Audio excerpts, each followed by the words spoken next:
Que a paz e a graça de Cristo esteja com cada um dos amados irmãos e amigos que nos assistem nesse momento. Hoje nós vamos dar continuidade à nossa série de estudos no livro Pecados Intocáveis, do autor Jerry Bridges, que é um livro fascinante. Provavelmente você deve ter visto aqui no vídeo a capa desse livro, e eu recomendo muito que você possa adquiri-lo, vai fortalecer muito a sua fé. Essa série foi originalmente produzida por nós para ser pregada nos cultos de doutrina da Igreja Presbiteriana do Brasil em Acopiara, no ano de 2015. E foi tão enriquecedor para as nossas vidas, e nós estamos então colocando aqui no nosso canal para a nossa edificação. Hoje é o nosso quinto estudo baseado no livro e o tema é o poder do Espírito Santo. Antes de nós entrarmos no estudo, eu quero convidá-lo a orarmos.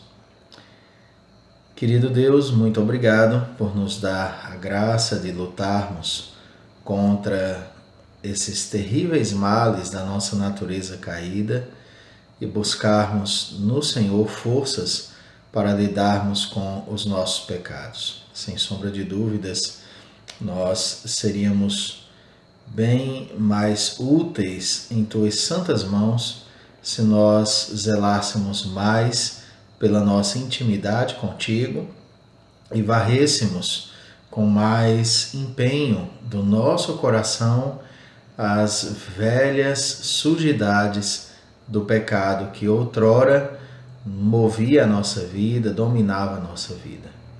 Antes de tudo, te agradecemos pela maravilhosa graça a nós pecadores, perdoando os nossos pecados. Mas pedimos auxílio para que possamos ser mais diligentes em nossa luta contra o mal que habita em nós. Muito obrigado por nos amar tanto assim. Em nome de Jesus. Amém. Muito bem, meus amados, então o tema de hoje é o poder do Espírito Santo. Eu já vos adianto que não é um estudo extenso, mas certamente é muito enriquecedor para a nossa fé. Em nosso último estudo, aqui nós observamos que por meio da morte de seu Filho, Deus nos purifica de verdade da culpa do pecado que habitava em nós. Ele nos perdoa porque a justiça de Deus foi cumprida no sacrifício de Cristo, ou seja, somos perdoados porque Cristo assumiu a nossa dívida e a pagou com a sua própria vida na cruz do Calvário. Na cruz, meus amados, nossos pecados foram perdoados de modo absoluto. Somente quando compreendemos isso e descansamos nessa verdade é que encontramos forças para lutar contra os chamados pecados intocáveis. Ter a certeza de que fomos perdoados em Cristo nos fortalece para lutarmos contra as mazelas que brotam do íntimo do nosso coração, que ainda luta contra o pecado. Na prática, em nossa vida, queridos, existem duas etapas relacionadas à purificação de nossos pecados. Isso é uma questão bem interessante colocada pelo autor no livro. Na primeira etapa, a primeira etapa, refere-se à libertação decisiva e completa dos cristãos do domínio ou do poder reinante do pecado. Significa que no início de nossa fé, nós somos libertados do domínio do pecado. Nós não somos mais escravizados ao pecado. Nós somos libertados do pecado e transformados em servos de Deus. Mas há uma segunda etapa que refere-se à libertação progressiva e contínua do pecado que permanece ativa em nós até que chegue o dia da nossa morte. No capítulo 6 de Romanos, o apóstolo Paulo nos ajuda a compreendermos estas etapas da nossa libertação. No versículo 2 lemos: porque a lei do Espírito da vida em Cristo Jesus te livrou da lei do pecado e da morte.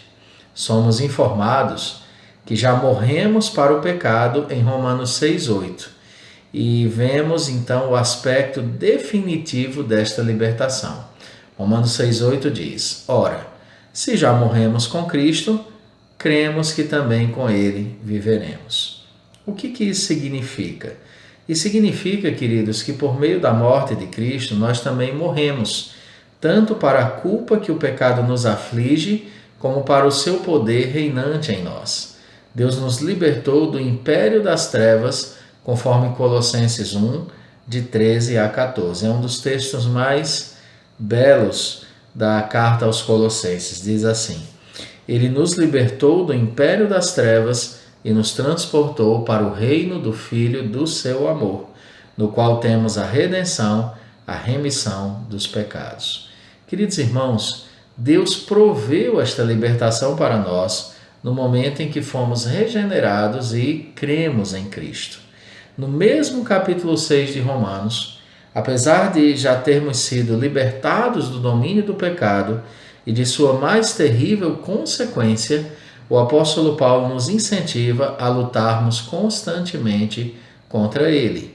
Você vê isso no capítulo 6, versos 12 e 13.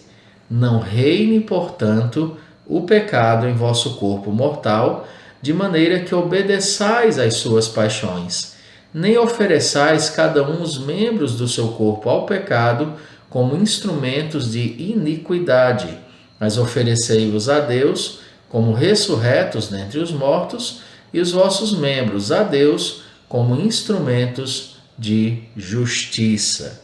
O que isso significa? Isso significa que, apesar do pecado ter sido destronado do seu trono de poder, ele ainda exerce domínio e controle sobre a nossa conduta diária, e isso nos mostra que existe ainda uma guerrilha espiritual em nossos corações. Essa guerrilha espiritual, ela está descrita no texto de Gálatas 5,17.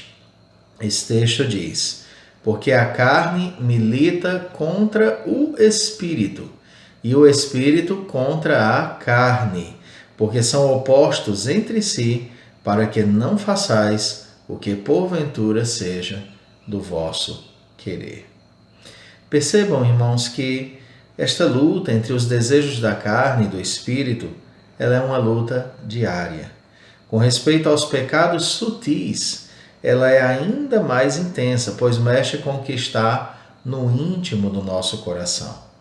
Há em nós uma batalha sendo travada todos os dias contra a nossa natureza pecaminosa, que se manifesta por meio da impiedade, da ansiedade e frustração, da insatisfação, da ingratidão, do orgulho, do egoísmo, do descontrole, da impaciência, da irritabilidade, da ira, da mania de julgar, da inveja, do ciúme, dos pecados da língua, do mundanismo e muitos outros terríveis problemas que insistem em atrapalhar nosso relacionamento com Deus e com o próximo.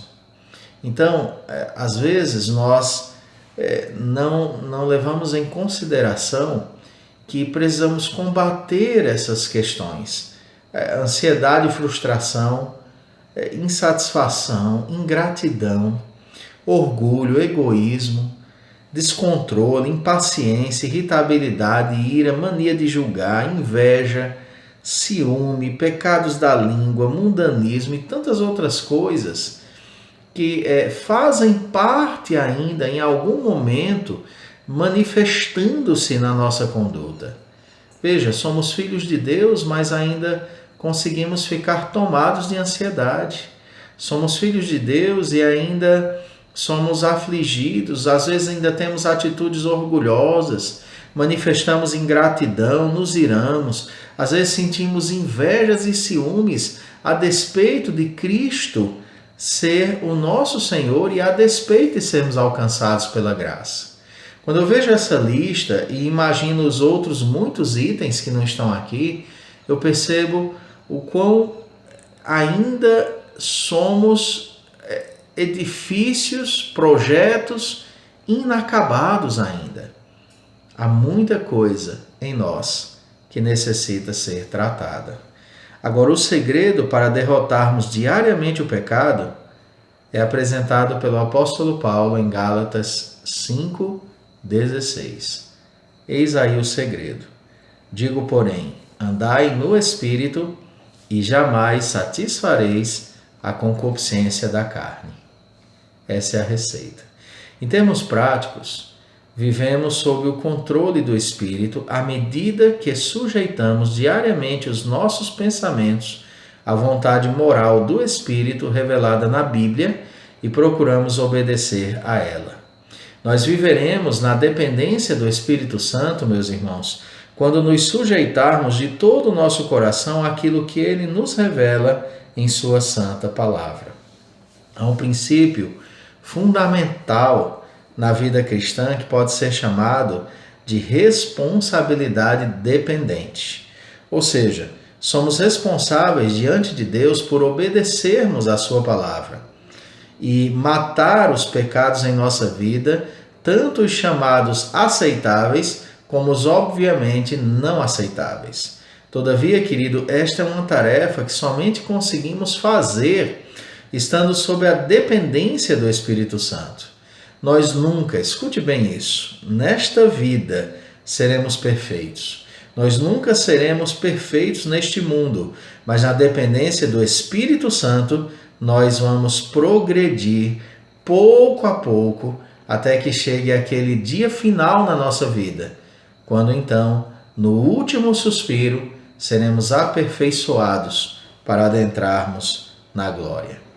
Filipenses 1,6 fala que a obra iniciada em nós não terminou ainda, mas ela um dia será completada por Cristo Jesus.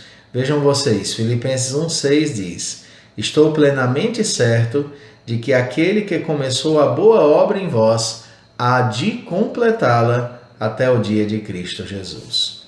Irmãos, esta obra de santificação envolve todas as três pessoas da Trindade. Todavia, a divindade trabalha em nós pela instrumentalidade prática do Espírito Santo de Deus. É isso que nós observamos em 1 Coríntios 6,19, que diz assim: acaso não sabeis que o vosso corpo é santuário do Espírito Santo que está em vós, o qual tendes da parte de Deus e que não sois de vós mesmos?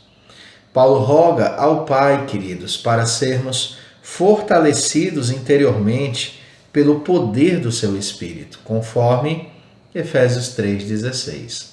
Vejam as palavras do apóstolo: para que, segundo a riqueza da sua glória, vos conceda que sejais fortalecidos com poder, mediante o seu Espírito no homem interior.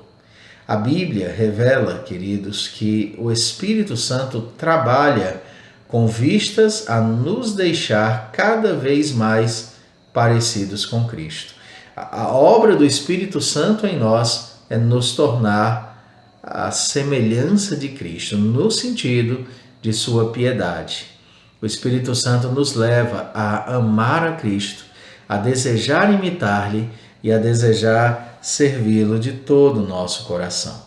Por isso que nós lemos em 2 Coríntios 3,18: e todos nós, com o rosto desvendado, contemplando como por espelho a glória do Senhor, somos transformados de glória em glória na sua própria imagem, como pelo Senhor o Espírito.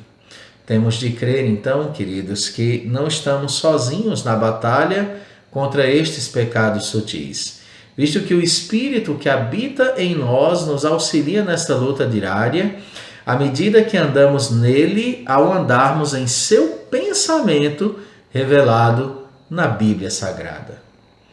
É pelo estudo contínuo, piedoso das Escrituras que o Espírito Santo vai trabalhando em nossa vida e nos moldando ao caráter de Cristo. Convencer-nos do pecado é o modo como o Espírito Santo trabalha em nós. Ele faz isso por meio da Bíblia.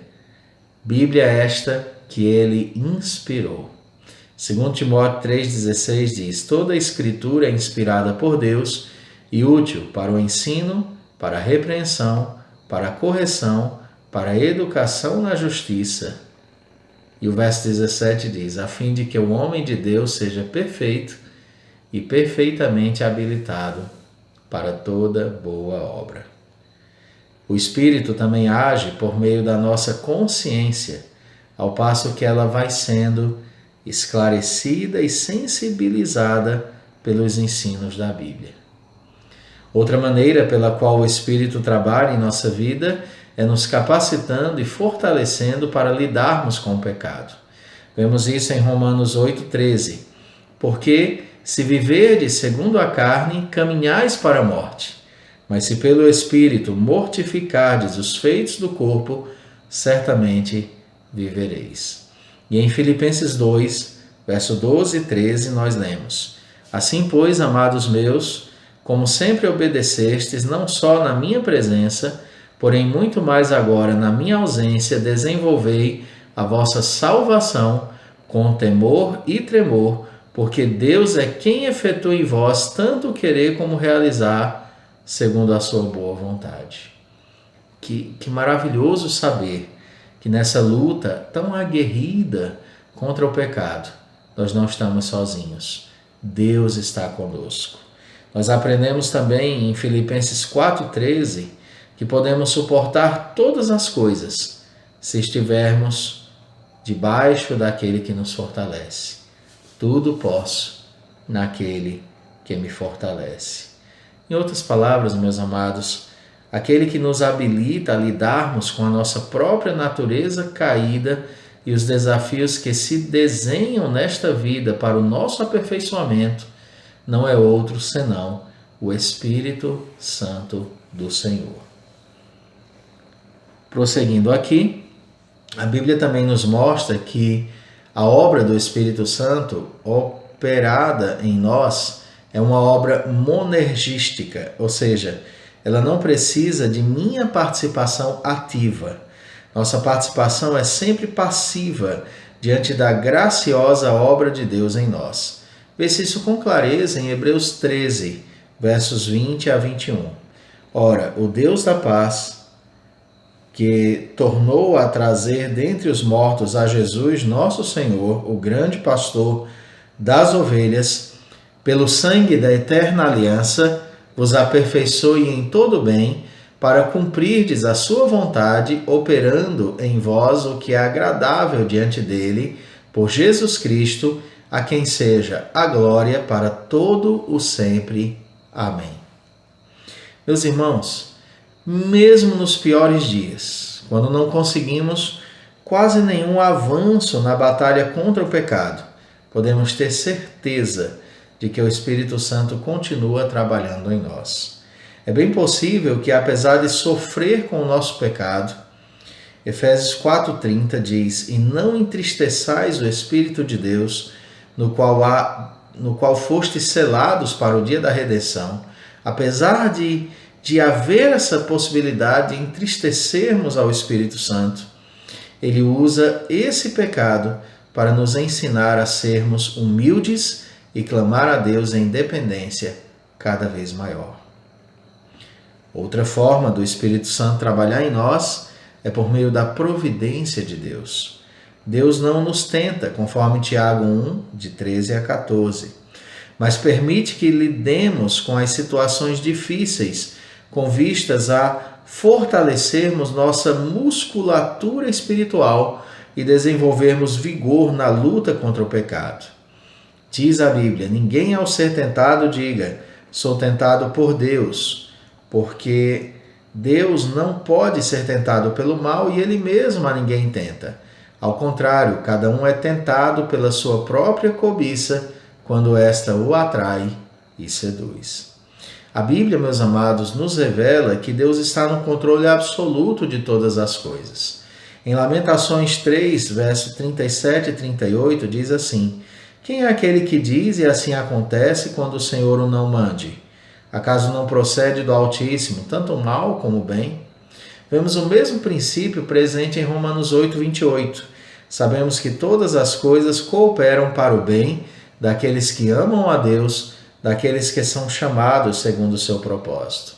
Irmãos, entendamos devemos, em nossa luta contra o pecado, buscarmos do Senhor fortaleza em seu Santo Espírito, com vistas a manifestarmos as virtudes espirituais daquele que nos chamou para um santo viver. Não nos esqueçamos que a ação do Espírito em nós produz um fruto, e este fruto tem características extraordinárias, e todas elas relacionadas ao nosso caráter. Mas o fruto do Espírito é amor, alegria, paz, longanimidade, benignidade, bondade, fidelidade, mansidão, domínio próprio. Contra estas coisas não há lei, e os que são de Cristo Jesus crucificaram a carne com suas paixões e concupiscências. Se vivemos no Espírito, andemos também no Espírito. Não nos deixemos possuir de vanglória, provocando uns aos outros, tendo inveja uns dos outros. Irmãos, a ação do Espírito Santo em nós produz um caráter transformado e abençoado por Deus. Eu quero, portanto, encerrar esse estudo te desafiando a ter uma vida cheia do Espírito Santo. E você então me pergunta, como eu posso ter uma vida assim? O caminho para uma vida cheia do Espírito Santo é ter uma vida cheia da palavra de Deus. Por quê? Porque no momento em que você se alimenta das Escrituras, você está se alimentando da palavra de Deus que fora revelada pelo Santo Espírito. E à medida que nós colocamos em prática essa palavra, auxiliados pelo Espírito Santo, então nós nos tornamos servos de Deus, mas condignos com o nosso chamado. A salvação não é pelos nossos esforços espirituais, e sim pela graça. E uma vez salvos por essa graça, nós somos auxiliados pelo Espírito Santo a termos uma conduta de vida semelhante àquela que o Senhor deseja para nós. E essa conduta de vida é fundamentada na palavra de Deus. Então eu te desafio, ame as Escrituras, leia, priorize tempo. Não precisa ser uma manhã inteira, uma tarde inteira, uma noite toda, mas reserve tempo para você estar com o Senhor, estando com as Escrituras. E o Espírito Santo há de nos auxiliar em nossa luta contra o pecado. Muito obrigado pela sua atenção, que Deus te abençoe ricamente e que você, assim como eu, possamos lutar contra esse velho homem que insiste em querer se impor e vivamos uma nova vida a cada dia com Cristo. Senhor, muito obrigado, Pai, pela oportunidade de aprendermos sobre este livro, este estudo, o texto dessa noite. Que o Senhor abençoe a tua amada igreja e que chegue logo o momento de possamos nos ver pessoalmente. Muito obrigado pelo teu imenso amor por nós. Em nome de Jesus. Amém. Deus te abençoe e até o próximo vídeo, se o Senhor nos permitir.